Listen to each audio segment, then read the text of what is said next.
The Vanishing of Peter Bergmann. On the morning of June 12, 2009, a man walked into the Sligo bus station in Ireland. He carried a small black shoulder bag. His movements were calm, deliberate, almost rehearsed. He bought a one-way ticket to a small coastal town, Ross's Point. And from the moment he stepped off that bus, his life became a puzzle. One that even today, nobody has been able to solve. Here's the thing. When we talk about unsolved mysteries, there are usually loose threads, some clue, some record, some digital trace. With Peter Bergmann, it's different. It's as if this man lived only for 3 days and then vanished into thin air. The name he gave, Peter Bergmann, was fake. The address he wrote down on the hotel register didn't exist. Every single personal item he brought with him disappeared before his body was found. And the strange part is, security cameras caught him walking around Sligo for days, calmly disposing of something piece by piece in random public bins. Nobody knows what it was. Nobody knows who he really was. This isn't just a story about a mysterious death. It's about how someone in the age of cameras, credit cards, and constant surveillance managed to erase himself in plain sight. But to understand why this case is so disturbing, we need to start from the beginning. From the moment Peter Bergmann stepped into Sligo until the moment he stepped out of this world forever. Day 1, the arrival. On June 12, 2009, the man calling himself Peter Bergmann arrives in Sligo on a bus from Derry. He's dressed neatly purple shirt, black jacket, trousers. He's not a tourist.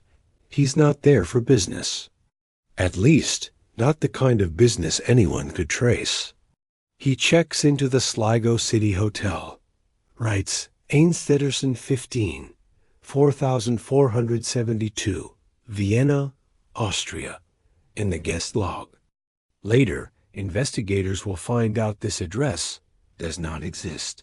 The street isn't real. The postal code points to nowhere.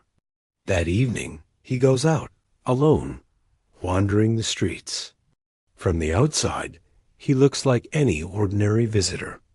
But the hotel's CCTV shows something odd. When he returns, the black shoulder bag he arrived with is gone. The next morning, he has it again. And then, later, gone. This cycle repeats. It is as if he is slowly removing things from his life objects no one will ever see again. Day 2, the disposal, June 13th. Security footage shows him leaving the hotel multiple times during the day. Each time, he's carrying something, a small purple plastic bag. Each time, he returns without it. No one sees him dump anything in one place. No one sees what's inside. He uses random street bins, different locations, different times. Police later try to track these items. They can't. By the time they realize what's happened, the trash has already been collected and destroyed. Whatever Peter Bergmann wanted to get rid of is gone forever. Day 3, the last purchases, June 14th. He walks into a local post office, buys 8 stamps and airmail stickers. No one knows if he used them. No letters traced back to him have ever been found. Then he walks to a shop, buys a small notepad and pen. No notepad is ever recovered. That night, he's seen on CCTV again, wandering, pausing at corners, looking down alleys. It's like he's waiting for something or someone. Day 4. The end, June 15th. Early morning, just before dawn. A man walking his dog on Ross's Point Beach sees something in the water. It's Peter Bergmann's body. No ID. No wallet. No phone. No bag. Not a single trace of who he was. The autopsy reveals nothing. No signs of drowning. No injuries. But here's the shocker. His internal organs show advanced cancer. He had weeks, maybe days to live. And yet, no medication in his system. No painkillers. Nothing. It's as if he came to Sligo to die. But first, he made sure the world would never know his real name. Theory 1. A terminal secret, the cancer diagnosis changes everything. Peter Bergmann knew he was dying. The theory goes, he didn't want anyone to find his real identity. Maybe he had family and wanted to spare them the pain of knowing his final days. Or maybe his real life couldn't survive his death. A double life? A criminal past? A government link? The way he scattered his belongings, small amounts at different bins, feels calculated. Someone wanting absolute erasure. Theory 2. The spy angle, some believe Bergmann was a spy or former operative.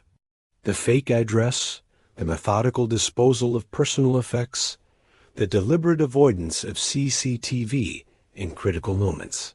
These aren't random.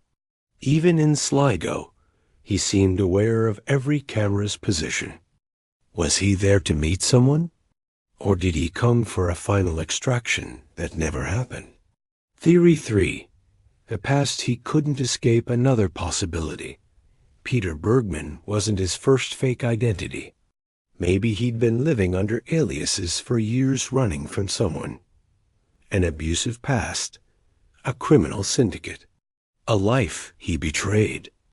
When the cancer came, he decided it was safer to vanish completely than to die under his real name and leave a trail. The creepiest detail, no fingerprints match. No DNA matches. Interpol checked over 190 countries. No identity found. It's like Peter Bergmann never existed before that bus ride to Sligo. The final image. What stays with people is the last CCTV clip. Peter walking alone along Key Street the night before he's found. Calm, slow, carrying nothing. No trace of fear. Just a man who knows this is his last walk. We may never know who he was. But we know one thing: Peter Bergmann came to Sligo to vanish. And he succeeded.